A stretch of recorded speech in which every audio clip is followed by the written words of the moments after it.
Hi guys, today we'll show you how to replace windshield wipers. First lift the wiper. The next step, you have to locate the latch right here.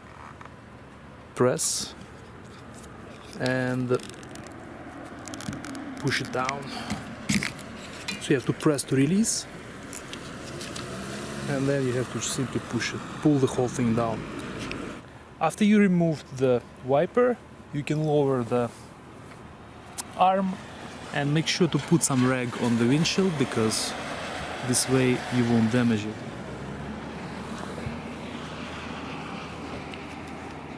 When you install the new one, you simply have to slide the new wiper like this.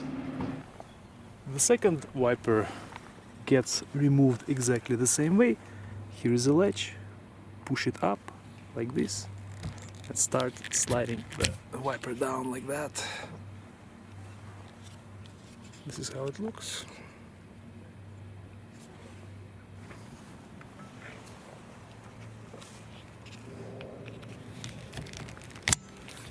Like that.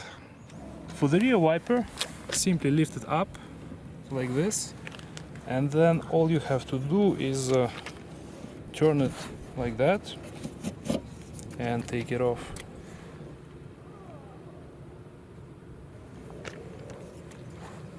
Put it back exactly the same way, turn and place it back.